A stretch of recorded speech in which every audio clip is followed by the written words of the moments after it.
Well, hello everyone, and welcome back to Legal AF on the Midas Touch Network. I'm Lisa Graves with Court Accountability, and I am so excited to be here today, joined again by Professor David Blight, who's the Sterling Professor of History at Yale University.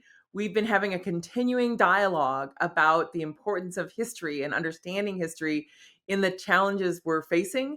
One of the questions is, does history repeat itself or does history rhyme? But I'm excited in part because when we last spoke with Dr. Blight, we were talking about a commencement address that he was about to give at his alma mater, and what he was hoping to say and share with the kids, the adults who are graduating from Michigan State University, and their families and the faculty about the moment we're in. So I hope you will subscribe and like and share this interview, this conversation, this dialogue with Dr. David Blight, and really the insights that he shared with those students and that we're going to hear ourselves now. So, um, David, thank you so much for joining us. Can you tell us a little bit about your alma mater and about this invitation to speak with them, and then maybe some of the high points? We'll walk through some of them, but please tell us a little bit more about why you ended up doing this commencement address. Yes, well, thank you, Lisa, for having me back on Midas Touch. And hello out there, everybody.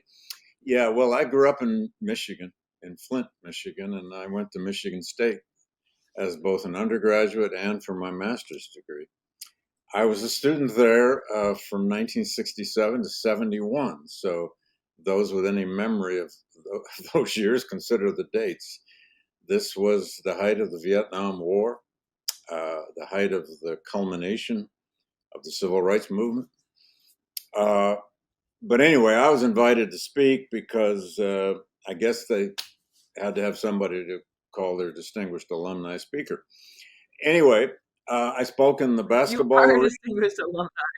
You That's are a distinguished alumni. what they say now, and of course, then they think you're the donor class too. But that's okay. Uh, anyway, uh, I spoke in the Breslin Center, which is the big basketball arena at Michigan State, to a full house. I don't know, 12 or 14,000 people. Uh, but what I did with this address, which was only about 20 minutes, is I told a little bit of my own story of being there in the late 1960s, early 70s, where I was from, working class, first generation college student. But then I cut right to the chase of the challenge that I believe they face, the graduates face. I tried to make the point that I gained my sense of history, partly from some great teachers I had in high school, and then some in college as well. But I also gained my sense of history from the times that I was growing up in.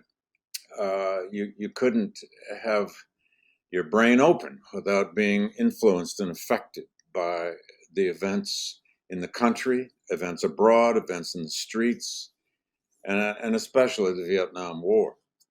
And then I challenged them to realize that they're being shaped by their times. In fact, I said that, history came for us in my generation. And I simply said to them, history is now coming for you. And then I laid out some of the challenges we face. They're more than challenges, they're threats, they're assaults, they're attacks on this very institution of public universities, of schools, of education, and of the practice of history. And I especially made a big deal out of the nature of public universities, public schools. I was raised in public schools. I only attended public universities, Michigan State and then Wisconsin, where I did my PhD. And especially in the Midwest, those great Big Ten universities is where most people, and other state universities, it's where most people get an education. And I mean, that goes without saying in statistical terms. But everything is at risk now. When I was a freshman at Michigan State, and I used this line in the speech, and it got quite a laugh. It cost $250 a quarter. We were on a quarter system, which meant you did it 3 times a year. $250 a quarter tuition in 1967. I'm sure it started to go up from there, but it was only $3,000 in 2000. And so in the last 20 years or more, 25 years, the tuition at state universities has also skyrocketed because of the cost of education and because of the decreasing amount that state legislatures do to support state universities. Now, that's a significant fact of our lives. But without the great public universities, most of us in this country would not have an education, and I'm certainly one of them. So I just began with that sort of story before I went on to the deeper Well, political crises that we're in. let me ask you a little bit about that, Professor, because in my studies, one of the things that I have learned is that starting in the mid 1800s, there was this tremendous investment in public universities by the states that were, states then, and then by the states that joined the Union after. And there was this devotion to the university as an important institution, an important, crucial part of civil society, and its mission was the search for truth, and to really make sure that the citizens, the people, were, that's what's at least emblazoned on some of the buildings from that time, and in some of the in Wisconsin, for example, the search for truth was a key part of the mission statement for that university that Scott Walker, when he was governor, tried to delete from the mission statement. But what I discovered about this incredible investment, this amazing investment that states were making in public universities for their residents, for Americans, was that there was this countervailing effort pushed by Milton Friedman in his book, from the early 1960s, urging that we should not be spending taxpayer dollars on public universities, but instead we should be privatizing them, and that only the private sector should be basically creating universities. There should be no public support. And Charles Koch, the billionaire, joined this effort as a young man, a relatively young man, a new millionaire after he inherited his father's company and renamed it Koch Industries. And he helped launch, quote, libertarian entities that suggested that the way to finance education was through loans, through debt. And so it really was this combination of Milton Friedman and Charles Koch and his core, cadre that pushed for, debt as something like that. In fact, just let me just add one more thing, because one of the things that Charles Koch, in a piece that he wrote with George Pearson, his sort of main lieutenant at the time in the early 1970s, he wrote this piece about how we should not have public universities. What we should have is basically private companies creating schools, universities, to train their workforce, pay them less while training them, and control students, in essence, so that there wouldn't be protests, there wouldn't be public activism, because these people would be basically auditioning for a job. And in that article about basically having GM University, GM, be the model for public, for universities, he basically said, and I'll recap: why should we be paying to train other people's workers? So this idea that the goal of the university is just to train workers, and why should rich people pay to train other people's workers? This pernicious idea really has roots in Milton Friedman's capitalist manifesto and in Charles Koch's effort to implement it. And so I was really fascinated to hear your description of, that period. And, Yeah. and I just wanted to share that countervailing component. Well, a couple of things quickly. I and my older brother, 3 years older, were very lucky, as well as millions of others, to grow up in that post-war period of the 50s and 60s when the public universities were booming. But they weren't just booming as places to train people. They were booming as places where you got a liberal arts education. Michigan State, when I went there, had a core curriculum. In your first 2 years, you took an entire year sequence of natural science. You took an entire year sequence of social science. You took an entire year sequence of, they called it humanities, and one whole semester was world art history.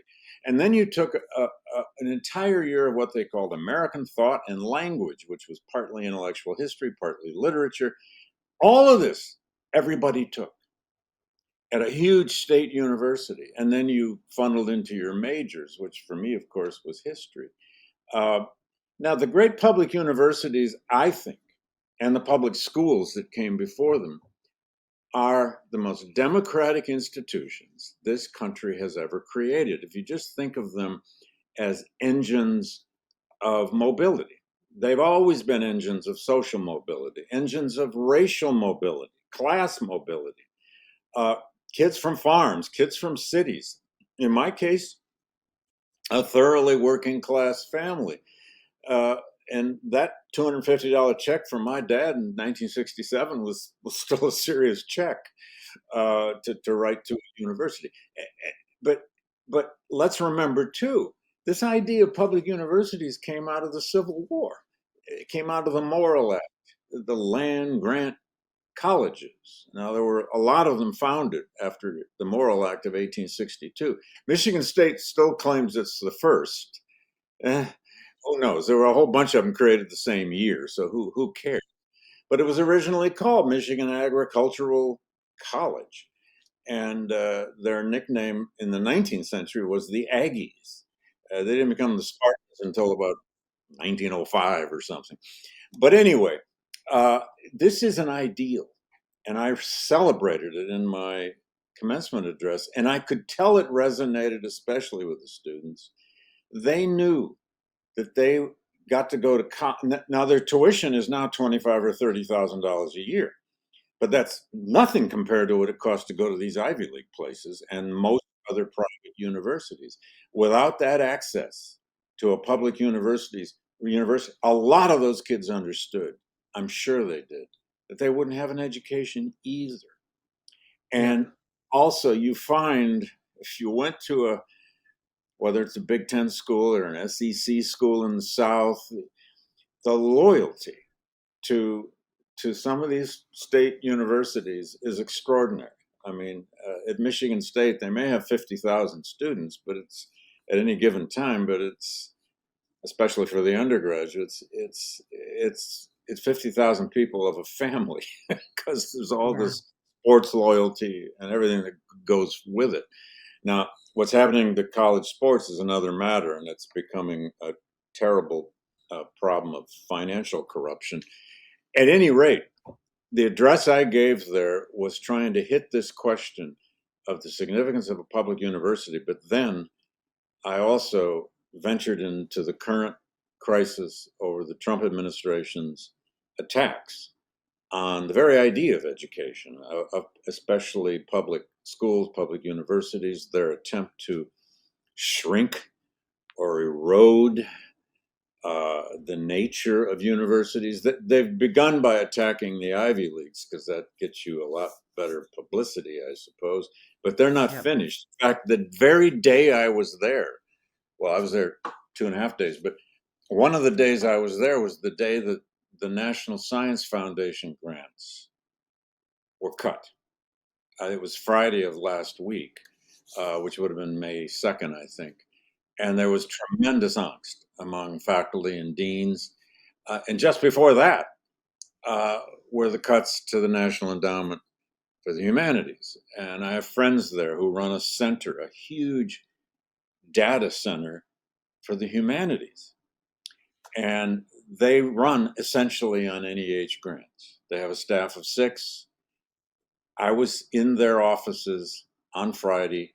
They were discussing who they have to cut first because they've just lost their funding. This is a nihilistic, anti intellectual, political assault on most of what is good in universities, uh, colleges, and even the schools, public schools. The idea these places exist to help young people gain curiosity, of course, knowledge, but they basically exist to open and expand minds. So in my speech, I used one of my favorite lines from William James, the great philosopher who wrote 8 essays on pragmatism. And in one of those essays on pragmatism, he says The only enemy of any one of my truths is the rest of my truths, which was James's way of saying what pragmatism meant to William James is you keep the mind open. He even used the metaphor of the door. You have to keep your door opened outward. It's not easy to do. When you think you have a set of truths, you usually hold them pretty dear, whether they come from religion or science or history. But James's idea, hard as it is that we're here on this planet to test our truths, to test what we believe, to test what we think we know. That's what universities do. They don't indoctrinate. Yeah, there are more liberals than there are conservatives in university life, but that's not without a reason. It's because we are manifestly about the idea of opening minds and Yeah. not containing them and not indoctrinating them. Test your truths, said James. So I tried to get their attention with that too. Who knows if I did? I bet you did, but let me probe that a little bit more, Professor, because I think that this idea of this idea of testing truths, of pursuing the truth, is apparently a radical idea in an age. I think there's a famous George Orwell quote, but it's a radical idea to tell the truth in a time when lies are dominating. And so this description that you gave of this nihilistic, I would say nihilistic and annihilating of the truth, this effort to kill the truth, to kill the search for truth, to defund institutions that have been devoted to advancing truth and facts and history and arts.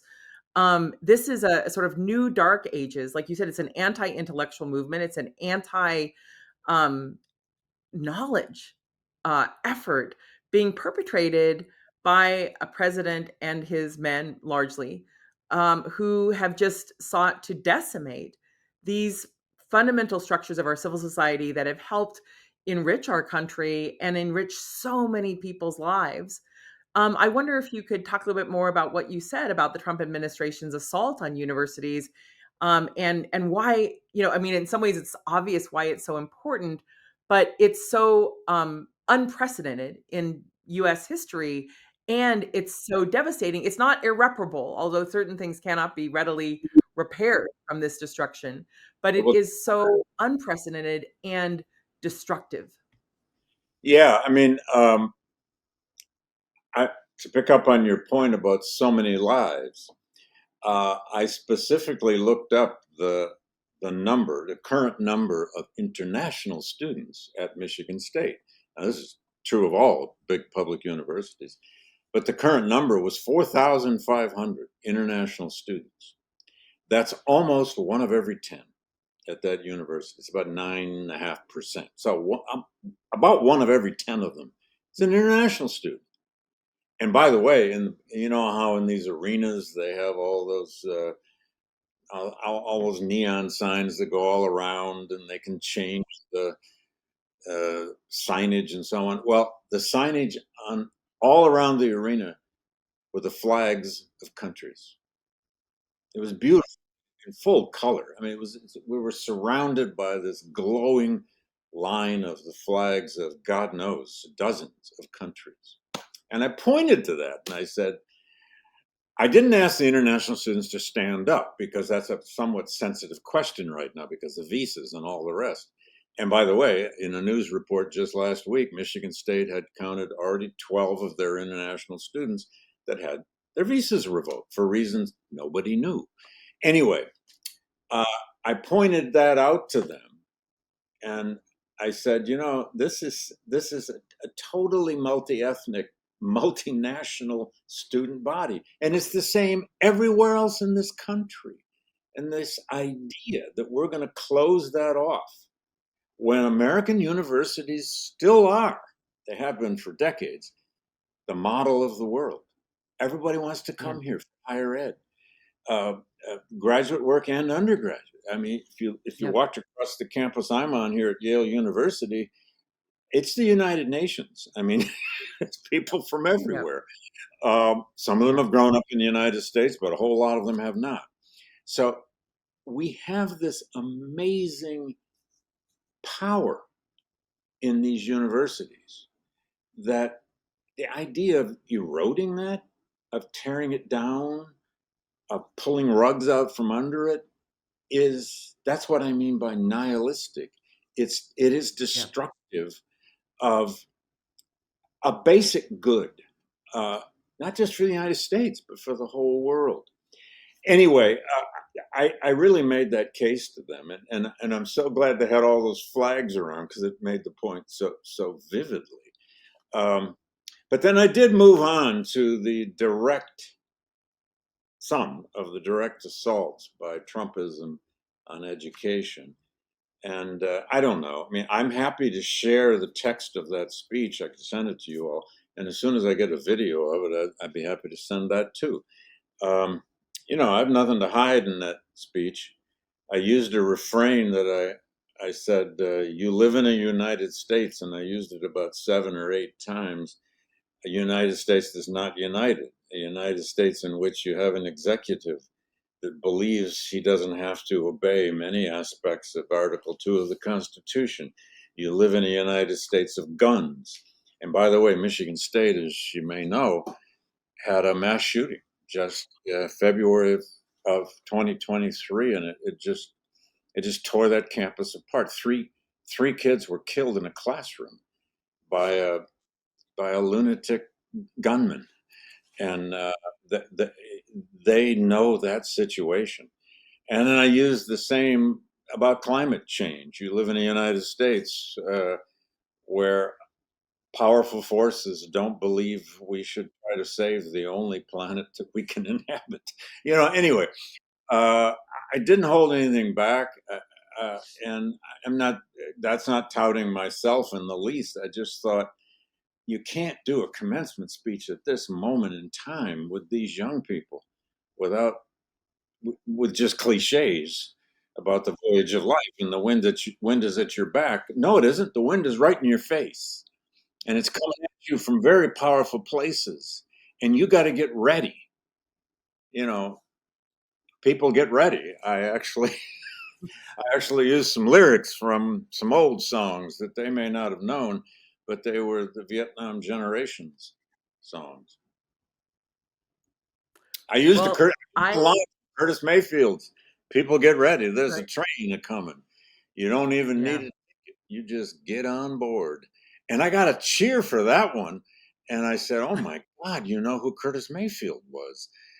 But the Huh. cheer came from the students in the lower deck, not from their parents and grandparents in the upper deck, I'm afraid. Hmm. Hmm. That I mean, Curtis Mayfield's music is just so Oh, fantastic and inspiring, and it reminds me of one of the books of another historian who's passed away, Howard Zinn, and his oh book yeah, about how you can't be neutral on a moving train. You can't right. be, and I always say this train is moving. This train is flying by. So what are you going to stand for? What are you going to defend? What are you going to create to help Yeah, make our world a better place? So I wonder if you'll round us out on this part of our ongoing dialogue, yeah, David, with some of the encouragement you gave to them in the face of the winds, in the midst yeah. of this Well, I moving knew I train. had to leave them with hope. You can't do a commencement speech that's a total downer. But I actually used Frederick Douglass. I pointed to a speech by Frederick Douglass called "Mission of the War" that he gives in the winter of 1864. In some ways, the darkest point in the Civil War. There's Yeah. more than a year still left in that war, although they don't know it. The worst bloodshed was yet to come. And Douglass has this remarkable metaphor where he says, "What we are experiencing is a, a state of affliction," but he calls it a hopeful affliction. He says it's the most hopeful aspect of the time that we are in a state of affliction. And then he does the kind of, for him, it was this, oh, this Christian historical notion that it is only through great affliction that you will ever find redemption. Something has to be broken before it can be remade. And he plays that out in that speech. He says the mission of the Civil War at that point is what he called national regeneration. So, anyway, I used that idea of hopeful affliction. I said, if you feel afflicted, that's okay. So did my generation. The country was coming apart when I was in college. We didn't know where it was going, and we certainly didn't have it figured out. And I even admitted to them, I said, have you noticed the baby boomers didn't have it all figured out? And we still. So good luck. But I said, use this affliction, use this challenge, take it up, and fight back against wherever you find injustice, or wherever you find uh, ignorance, or wherever you find misuses of power. And I urge them, though they're all no doubt concerned about their place in the economy and their jobs, whatever job you find, whatever little niche you hope to find, don't just stay there. Get outside of it. Do something larger than that job. Do something larger in your town, your society, your country. And actually, I even I said, look, I'm not Uncle Sam, but your country is coming for you, and you better get ready. Yeah.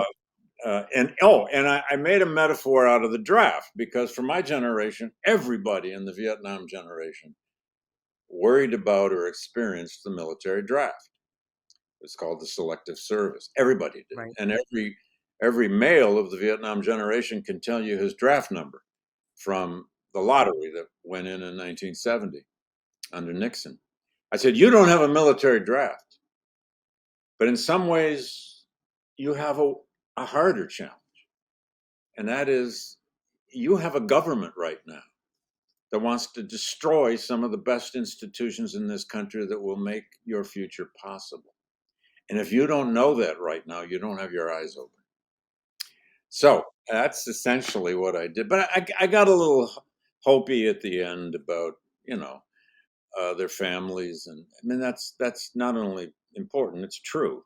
There they were. And I bet you a third of them were still first generation college students with their parents and grandparents sitting up there, just thrilled as they can be, and feeling the sense of miracle that they actually could afford it.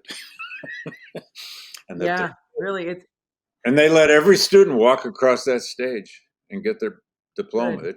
It takes a while, but they do it in Yeah. like different commencements throughout the day. It was Well, it's it was just so I have to say it was quite a thrill to go back to a place I was a student so long ago, and actually be on the other side of this, talking to all those young people. I wish I'd had more time to spend with all those graduates. That would have been fun, but they all had parties to go to. they did. They did. Well, this was such a lovely a lovely dialogue to hear your thoughts, David, and really that hopeful note from Frederick Douglass and from you about, sometimes you can't fix something if you don't see that that there's a problem. In essence, I'll sort of recap it in my Right. own way, which is to say, but now it's very manifest. It's very manifest, these forces of destruction, this greed and this sort of stupidity, this malice that has been being pushed forward. And so now it's visible. It's more visible than it really has been, and so we have a great challenge before us. But the visibility of it, I think, will help expand the number of people who come together to rebuild these institutions and make them even better in their next iteration as we confront these challenges. So please come back, David, to continue this conversation. And thank you all for joining us today on Legal AF at the Midas Touch Network. I'm Lisa Graves. Thank you, David Blight. Thank you all for tuning in. And please don't forget to subscribe and share. We'll be back for more. Thank you so much. Can't get your fill of Legal AF? Me neither. That's why we formed the Legal AF Substack. Every time we mention something in a hot take, whether it's a court filing or a oral argument, come over to the Substack. You'll find the court filing and the oral argument there, including a daily roundup that I do called, wait for it, Morning AF. What else? All the other contributors from Legal AF are there as well. We got some new reporting. We got interviews. We got ad-free versions of the podcast and hot takes. Where? Legal AF on Substack. Come over now to free subscribe.